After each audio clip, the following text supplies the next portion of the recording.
বৃহস্পতিবাৰে নটসূৰ্য ফণী শৰ্মাদেৱৰ ৫৫ সংখ্যক মৃত্যু দিৱস উপলক্ষে তেখেতৰ তেজপুৰৰ কলিবাৰীৰ বাসগৃহত পুৱা ১০ বজাত এটি শ্ৰদ্ধাঞ্জলি অনুষ্ঠানৰ আয়োজন কৰা হৈছে। অনুষ্ঠানৰ লগত সংগতি ৰাখি নাতে মাতে এবেলা শীৰ্ষক সাংস্কৃতিক অনুষ্ঠান এভাগ অনুষ্ঠিত কৰা হ'ব। যুৱ বাহিনী আৰু নাৰী বাহিনীৰ যৌথ সহযোগত নটসূৰ্য ফণী শৰ্মাৰ বাসগৃহত আজি পুৱাৰ পৰা শ্ৰমদান কৰে কৰ্মকৰ্তাসকলে।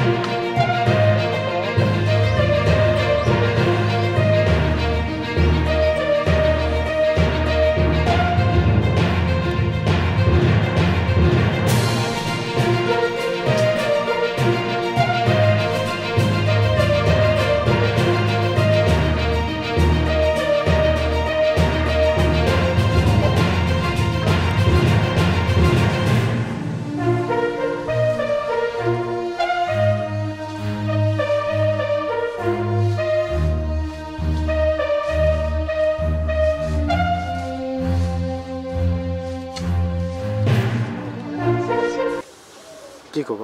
ইতিমধ্যে আপোনালোকে গমে পাইছে যে অহা ৩১ তাৰিখে ফণী শৰ্মাদেৱ যিহেতু তেখেত ঢুকাইছিলে ১৯৭০ চনত।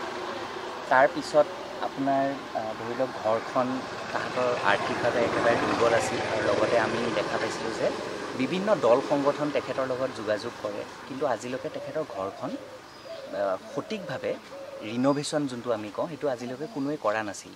গতিকে ৰাইজৰ দলৰ ফালৰ পৰা অখিল দা আমাৰ যিহেতু মুৰব্বী তেখেত আহিছিলে, তেখেতে ৰিচেণ্টলি আহি কৈ গৈছিলে যে তেখেতে এই ঘৰখন যোনখন হয় পুনৰ নিৰ্মাণ কৰি দিব আৰু সেই প্ৰতিশ্ৰুতি দি পেলাই আমি শোণিতপুৰ জিলা যুৱ বাহিনী আৰু লগতে শোণিতপুৰ মহিলা জাতীয় নাৰী বাহিনী আমি একেলগে এটা যৌথ প্ৰয়াস কৰি পেলাই আজি আমি চাফাই কাৰ্যসূচী এটা কৰিছোঁ। তেখেতৰ প্ৰাংগণ যিখিনি আছে আমি সেইখিনি চাফাই কৰিলোঁ আৰু লগতে যিহেতু ৩১ তাৰিখে তেখেতৰ আমি শ্ৰাদ্ধ ৰাজহুৱাকৈ আমি কৰি আছোঁ আৰু তাতে আমি ঘৰখন যোনখন ঘৰ হয় তেখেতৰ ৰিন'ভেশ্যন কৰি সম্পূৰ্ণভাৱে আমি ওলাবলৈ নোৱাৰিবও পাৰোঁ, কিন্তু আমি এটা প্ৰতিশ্ৰুতি দিছোঁ যে ঘৰখন আপোনাৰ অতি সোনকালে তেখেতৰ ৰিন'ভেট হৈ পেলাই তেখেতসকলে আৰামত থাকিব পাৰিব।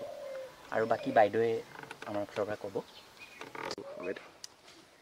এয়া আমি নটসূৰ্য ফণী শৰ্মাৰ বাসগৃহত উপস্থিত হৈছোঁ ৰাইজৰ দলৰ পৰা যুৱ বাহিনী আৰু শোণিতপুৰ জিলাৰ নাৰী বাহিনীয়ে ইয়াত তেওঁলোকৰ ঘৰখন মানে একদম চাব নোৱাৰা অৱস্থা হৈ আছিলে। চৰকাৰে যদিও প্ৰতিশ্ৰুতি দিয়ে প্ৰতিশ্ৰুতি পালন নকৰে। গতিকে আমাৰ ৰাইজৰ দলৰ নেতা অখিল গগৈদেৱে আহিছিলে ইয়াত ১২ তাৰিখে।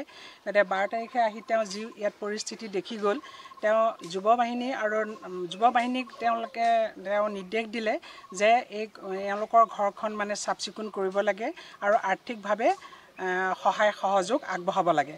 সেই উদ্দেশ্যে আমাৰ শোণিতপুৰ জিলাৰ যুৱ বাহিনীয়ে তেওঁলোকৰ ঘৰটো অলপ যিমানখিনি পাৰে পাৰ্যমানে তেওঁলোকে চেষ্টা কৰিছে অলপ মানে ঘৰমুৱা কৰি দিবৰ কাৰণে, আৰু সেইটো তেওঁলোকে পদক্ষেপ লৈছে।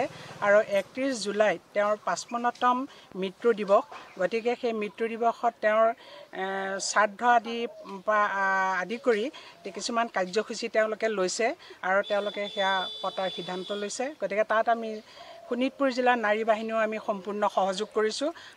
আজি আমি চাফ চিকুণ কৰাত সহায় সহযোগিতা আগবঢ়াইছোঁ।